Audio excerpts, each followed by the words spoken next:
Iran ജെറുസലേമിൽ നടത്തിയ ആക്രമണത്തിൽ 4 പേർ കൊല്ലപ്പെട്ടു എന്നുള്ള ഏറ്റവും പുതിയ വിവരങ്ങൾ കൂടി പുറത്തു വരുന്നുണ്ട്. ന്യൂസ് ഡെസ്കിൽ നിന്നും സ്വാതി സന്തോഷ് തന്നെ ചേരുകയാണ്. സ്വാതി, ഏതായാലും വളരെ താമസിയാതെ തന്നെ പുതിയ ലീഡർ, ഇപ്പോൾ താൽക്കാലിക പിൻഗാമിയെ നിയമിച്ചിട്ടുണ്ടെങ്കിൽ 3 ദിവസത്തിനകം തന്നെ പുതിയ പിൻഗാമിയെ നിയമിക്കുമെന്ന് തന്നെയാണ് ഗാർഡിയൻ കൗൺസിൽ ഇപ്പോൾ വ്യക്തമാക്കിയിട്ടുള്ളത്. എന്താണ് ഇറാന്റെ ഭാഗത്ത് ഇനി ലോകം ഒരുപക്ഷെ ഇന്ത്യ അടക്കം കേരളമടക്കം കാത്തിരിക്കുന്നത് ഇറാൻ എങ്ങനെയാണ് തിരിച്ചടിക്കുന്നതെന്നാണ് കാത്തിരിക്കുന്നത്. നമുക്കറിയാം, ഷാർജയിലടക്കം സൗദി അറേബ്യയിൽ റിയാദിലടക്കം വലിയ ആക്രമണങ്ങൾ ഇപ്പോൾ വ്യോമത്താവളങ്ങൾക്ക് നേരെ, അമേരിക്കയുടെ വ്യോമത്താവളങ്ങൾക്ക് നേരെ ഇറാൻ ആക്രമണം നടത്തുകയും ചെയ്തിട്ടുണ്ട്.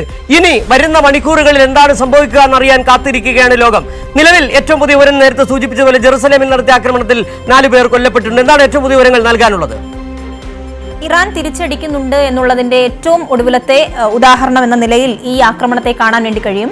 ജെറുസലേമിൽ നിന്ന് ഏകദേശം 30 കിലോമീറ്റർ പടിഞ്ഞാറ് മധ്യ ഇസ്രായേലിലെ ബീറ്റ് ഷമേഷ് എന്ന് പറയുന്ന നഗരത്തിലാണ് ഇറാൻ ആക്രമണം നടത്തിയിട്ടുള്ളത്. ബാലിസ്റ്റിക് മിസൈൽ ആക്രമണമാണ് നടത്തിയത് എന്നുള്ള സ്ഥിരീകരണത്തിലേക്ക് എത്താൻ വേണ്ടി കഴിയുന്നുണ്ട്. ഈ ആക്രമണത്തിൽ 4 പേരാണ് കൊല്ലപ്പെട്ടിട്ടുള്ളത്. 20ഓളം പേർക്ക് പരിക്കേറ്റതായിട്ടുള്ള വിവരങ്ങൾ ലഭ്യമാകുന്നുണ്ട്. അതേസമയം തന്നെ ഇതിന് മറുപടി എന്ന നിലയിൽ ഇസ്രായേലും ആക്രമണം നടത്താനുള്ള സാധ്യതയുണ്ട്. ഇസ്രായേൽ ഈ വിഷയത്തിൽ പറയുന്നത് ഇത്തരത്തിൽ ആക്രമണം ഉണ്ടായാൽ അതിനെ തിരിച്ചടിക്കാനുള്ള എല്ലാവിധ സംവിധാനങ്ങളും സൈനിക ശേഷിയും തങ്ങൾക്കുണ്ട് എന്നും, ഇപ്പോൾ നടത്തിയിട്ടുള്ള ആക്രമണത്തിന്റെ പശ്ചാത്തലത്തിൽ ആ സ്ഥലത്ത് ഈ പറയുന്ന നഗരത്തിൽ രക്ഷാസേനകൾ എത്തിയിട്ടുണ്ട്. മെഡിക്കൽ ടീമുകൾ സജ്ജമാണ്. അപകടത്തിൽപ്പെട്ടവരെ ഒഴിപ്പിക്കുവാനുള്ള എല്ലാ ക്രമീകരണങ്ങളും ഞങ്ങൾ ഒരുക്കിയിട്ടുണ്ട് എന്നിപ്പോൾ ഇസ്രായേലിന്റെ സൈന്യം കൂടി വ്യക്തമാക്കുന്നുണ്ട്. സൈന്യം ഈ കാര്യം, ഈ അപകടം സംഭവിച്ച അല്ലെങ്കിൽ ആക്രമണം സംഭവിച്ചു എന്ന് സ്ഥിരീകരിക്കുന്നുണ്ട്. ആ സ്ഥലത്തേക്ക് വ്യാപകമായിട്ടുള്ള സൈനിക വിന്യാസത്തെ ഒരുക്കിയിട്ടുണ്ട്. മെഡിക്കൽ ടീമുകളെയൊക്കെയും തങ്ങൾ ഏർപ്പെടുത്തിയിട്ടുണ്ട്, ക്രമീകരിച്ചിട്ടുണ്ട് എന്നുള്ള പ്രതികരണമാണ് ഈ ആക്രമണവുമായി ബന്ധപ്പെട്ട് ഇസ്രായേൽ വ്യക്തമാക്കുന്നത്. എന്തായാലും ഇറാൻ ആക്രമണം നടത്തുന്നുണ്ട്, ഓരോ മണിക്കൂറിലും ആക്രമണങ്ങൾ നടത്തുന്നുണ്ട്.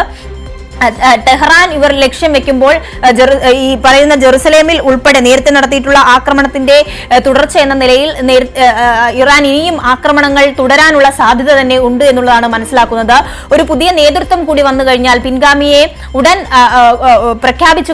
കൊണ്ടുവന്നു കഴിഞ്ഞാൽ ഇതിൽ ഏത് തരത്തിലായിരിക്കും ഇനി മുന്നോട്ടുള്ള നയതന്ത്രപരമായിട്ടുള്ള നീക്കം, അതോടൊപ്പം ഈ ഇപ്പോൾ നിലനിൽക്കുന്ന യുദ്ധം എത്ര മണിക്കൂറുകൾ നീളുവാൻ സാധ്യതയുണ്ട്, എവിടെ വെച്ച് ഏത് സമയത്ത് ചർച്ചയ്ക്ക് തയ്യാറാകും ഇരു രാജ്യങ്ങളും എന്നുള്ളതൊക്കെ തന്നെയും ഈ നേതൃത്വത്തിന്റെ തീരുമാനങ്ങളും അവരുടെ ചർച്ചയിൽ നിന്ന് വരേണ്ട തീരുമാനങ്ങളാണ്. എന്തായാലും അത് നിർണായകമായി തന്നെ ലോകം ഉറ്റുനോക്കുന്നു. ഇറാന്റെ ഭാഗത്തു നിന്നുണ്ടാകുന്ന നീക്കങ്ങൾ ഏത് തരത്തിലായിരിക്കും, എല്ലാ രാഷ്ട്രങ്ങളും അല്ലെങ്കിൽ GCC രാജ്യങ്ങൾ ഒറ്റക്കെട്ടാൻ നിന്നുകൊണ്ട് ഇറാനെ കുറ്റപ്പെടുത്താൻ ശ്രമിച്ചാൽ പോലും തങ്ങൾ പ്രതിരോധിക്കും എന്നുള്ളൊരു സൂചനയാണ് ഇപ്പോൾ ഇറാൻ നൽകിക്കൊണ്ടിരിക്കുന്നത്. അത് തന്നെയാണ് ജെറുസലേമിൽ ഏറ്റവും ഒടുവിലായി നടത്തിയിട്ടുള്ള ആക്രമണത്തിലൂടെ മനസ്സിലാക്കുന്നത്. 4 മരണം റിപ്പോർട്ട് ചെയ്യപ്പെട്ടിട്ടുണ്ട്. 20ഓളം പേർക്ക് പരിക്കേറ്റിട്ടുണ്ട്.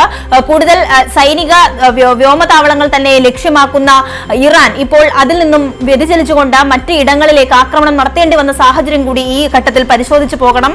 അവരുടെ പരമോന്നത നേതാവിനെ അടക്കം കൊല്ലപ്പെടുത്തുന്നു, അദ്ദേഹത്തിന്റെ ബന്ധുക്കളെ കൊലപ്പെടുത്തുന്നു, ഭരണസിരാ കേന്ദ്രം പൂർണ്ണമായും നശിപ്പിക്കുന്നു. അത്തരത്തിൽ ആസൂത്രിതമായൊരു നീക്കം അമേരിക്കയും ഇസ്രയേലും ചേർന്നുകൊണ്ട് ഈ വിഷയത്തിൽ സ്വീകരിക്കുന്നുണ്ട്.